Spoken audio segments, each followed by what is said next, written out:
বারবার বললাম দোকানদারকে একটা সুন্দর দেখে ডাব দেন আমাকে, কিন্তু না, উনি হচ্ছে আমাকে বলল যে এই ডাবটার মধ্যে আপনি মোটা শ্বাস পাবেন, কিন্তু এটার গায়ের মধ্যে পিগমেন্টেশন দাগ আছে, মানে এটার গায়ের মধ্যে দাগ রয়ে গেছে। তো যাই হোক, এটাকে তো কেটে ফেলেই দিব, তাই জন্য নিয়ে নিলাম কোনো প্যারা না নিয়ে। তো ডাবের পুডিং বানাবো আজকে আমরা, আর আজকে আপনাদের সাথে সেই ভিডিওটাই শেয়ার করব। আমার ভিডিওতে আপনাদের সকলকে স্বাগতম জানাচ্ছি, আর যারা আমাকে সাপোর্ট করছেন তাদেরকে অসংখ্য ধন্যবাদ। তো ডাবের পুডিংয়ের জন্য আসলে বেশি কিছুই প্রয়োজন হয় না, আমাদের প্রয়োজন হবে শুধুমাত্র মোটা শাঁসযুক্ত ডাব, সেই সাথে ডাবের মধ্যে যেন পানি থাকে এটাও খেয়াল রাখতে হবে, কারণ ডাবের পানি ছাড়া আসলে পুডিং তো পসিবল না। আর আমাদের সবথেকে বেশি ইম্পর্ট্যান্ট, মানে যেটা ছাড়া পুডিংটা ইম্পসিবল, সেটা হচ্ছে আগার আগার পাউডার, আর সেটাও আমি আপনাদের সাথে দেখিয়ে দিয়েছি।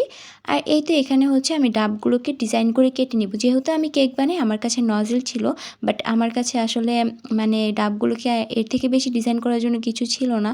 তো যাই হোক, আমি এখানে ডাবগুলোকে সুন্দরভাবে ডিজাইন করা ট্রাই করছি, সেটাই আর কি টুকিটাকি ভিডিও আপনাদের সাথে শেয়ার করছি। আমি আজকে প্রথমবার ডাবের পুডিং বানানোর রেসিপিটা শেয়ার করছি আপনাদের সাথে। এর আগে যে অনেকবার বানিয়েছি ব্যাপারটা কিন্তু মোটেও এরকম না, আমি জাস্ট মেবি একবারই ডাবের পুডিং বানিয়েছিলাম, আর এইটা ছিল আরেকটা। আর এটার ভিডিওটা রেকর্ড করা হয়েছে, তো আপনাদের সাথে সেই ভিডিওটা আজকে শেয়ার করছি। তো এখানে দেখেন আমি কিভাবে সুন্দর করে ফুলগুলো কেটে নিচ্ছিলাম, আর এগুলো কাটা না অনেক বেশি মানে অনেক কষ্ট হয়ে যাচ্ছিল। মানে আমি হচ্ছে প্রথমে বোর্ডে নিয়েছিলাম, বাট বোর্ডে না পারতেছিলাম না, দেন ভাবলাম উল্টো করে নেই, তো এটার উপরে কাটতে পারবো। তো তারপরে দেখলাম যে আমার ভাবনা ঠিকই ছিল, আমি থালের উপরে সুন্দরভাবে কাটতে পারতেছিলাম। আর এরপরে সব ডিজাইন ডেকোরেশন করে নিলাম। তো এই তো সব কিছু, মানে কিছুটা পেঁয়াজ ডিজাইন, কিছুটা ফ্লাওয়ার, কিছুটা গোল, কিছুটা হচ্ছে ফুলের পাপড়ি টাইপ। তো চলেন এবার পুডিংটা দেই। তো আমি হচ্ছে এখানে 1000 ml এর টাবটা নিয়েছিলাম, মানে বক্সটা। তো এখানে আসলে 500 ml এর যদি বক্সটা নেওয়া হতো তাহলে একদম পারফেক্টলি হচ্ছে করা যেত, একদম ফুলটা ভরে যেত। বাট আমার অ্যাকচুয়ালি আইডিয়া ছিল না, যার কারণে হচ্ছে আমি মানে বড় বাটি নিয়ে ফেলছি।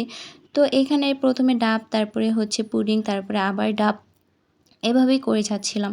কিন্তু ডাবটা হচ্ছে গিয়ে বেশি হয়ে যায়, তো আমি পরবর্তীতে এটা উপরে দিয়ে দিই। বাট এটা খেতে বেশ দারুণ ছিল, আপনারা একবার হলেও প্লিজ বাসায় বানিয়ে ট্রাই করবেন। আর যদি এটাকে আপনি রোজা রেখে দেন ইফতারের টাইমে খান, বিশ্বাস করেন আপনার একদম সারাদিনের ক্লান্তি দূর হয়ে যাবে। আর যদি অতিরিক্ত গরমের মধ্যে এটাকে ট্রাই করেন তখনও খুব স্বস্তি পাবেন। তো আজকে আমার ভিডিওটা এই পর্যন্তই, ভালো লাগলে লাভ লাইক ওয়াও দিয়ে পাশে থাকবেন। থ্যাংকস ফর ওয়াচিং, আল্লাহ হাফেজ, বাই বাই।